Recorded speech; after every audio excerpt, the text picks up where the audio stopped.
If you want to have financial freedom, well, then how are you going to get there? The answer is you have to have financial discipline.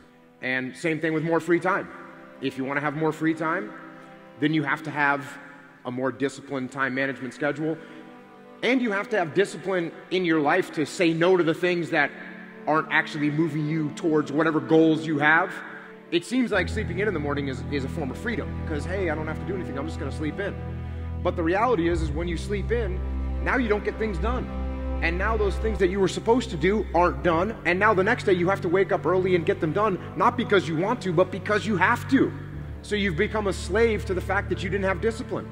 So if you actually want to have freedom in your life, you have to implement discipline on yourself. When we work with companies where the company that is actually asking us to come in and, maybe the CEO is saying, hey, we want you to come and help us. That company, they're already doing well. They're already being successful. And their attitude is, hey, we need help. We want to get better. We want to be more successful. And those companies, they ramp up really quickly and we have a great time working with them. Sometimes we work with companies where, let's say we get brought in by the board, brings us in because the company's not doing well. Well, right off the bat, the company's not doing well and they don't think they need any help. And so it's the opposite effect. They're saying, well, we don't need any help. We don't need you guys here. And the fact of the matter is they need us more than the other folks do. But the reason that they need help is the reason we're there in the first place. It's the reason they're not doing well. Because they're not looking at themselves every day humbly and saying, what can we do better? How can we improve?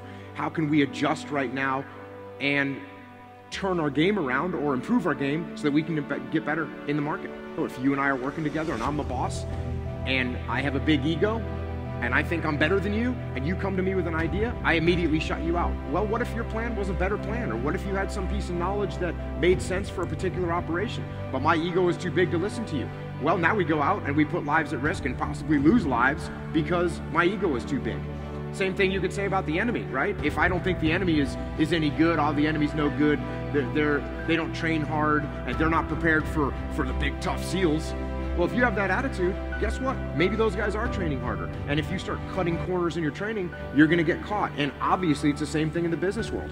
When a company's doing well, if the company stays humble while they're doing well, they're still looking for how they can improve. They're still looking for things that they can do better, and they will stay on top. But the minute a company says, that's right, we're the best, and no one else even stands a chance, well, guess what? Those people down there on the bottom, they're hungry, and they're gonna come and get them. That I noticed with the people we wanted to work for and I wanted to do a good job for, those guys are the most humble people. And ironically, always the most experienced too. So the most experienced people would be the most humble, and the least experienced people would be the least humble and be the most imposing of how they wanted to do things, which is not a good way to lead. People say, how can I get discipline in my life? And I tell them, step number one is wake up early. And I know people don't want to do it. It's harsh.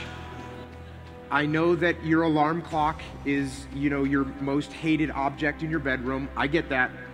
But here's the deal with getting up early in the morning. When you get up early in the morning, if you can get up before the rest of the world is awake, right? Before the enemy's awake, before the rest of the world is awake, you can get so much done. You're so much more productive without your phone going off, without people sending you emails and texting you or calling you. And you wake up in the morning, there's just quiet, and you can get things done. And you should do things, and I do things in the morning that I know they're a priority for my life, but maybe they're not a priority for that day, right? So, like for instance, working out. Working out, you gotta work out every day. You gotta stay in shape. If you don't stay in shape, you die, right? So you gotta stay in shape. But working out might not be a priority for every single day because you've got things going on in your business world and with your family and all that. So guess what? It's a priority for my life, so I do it in the morning before my day even starts.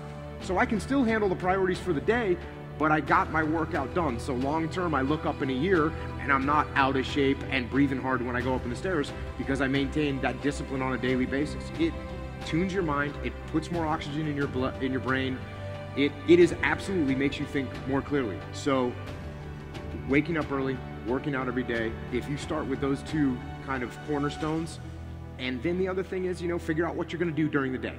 Don't go to bed without a plan of how you're gonna handle the next day. And so I only schedule hardcore like 4 hours a day.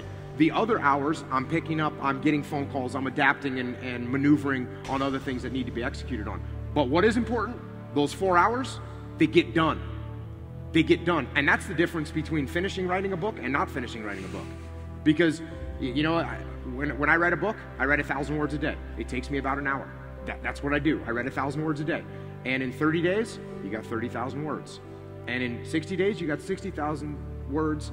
And in 90 days, you got 90,000 words, and that's a book. That's 3 months. And it took you an hour a day. And that's exactly what I did with the books that I've written. And it's the same thing with physical fitness. You don't get in amazing shape in you know, this short amount of time. But you get in amazing shape in a short amount of time, day after day after day after day. Remember, everyone here wants to enjoy their life to the maximum. But if you want that kind of freedom, it all starts with the discipline.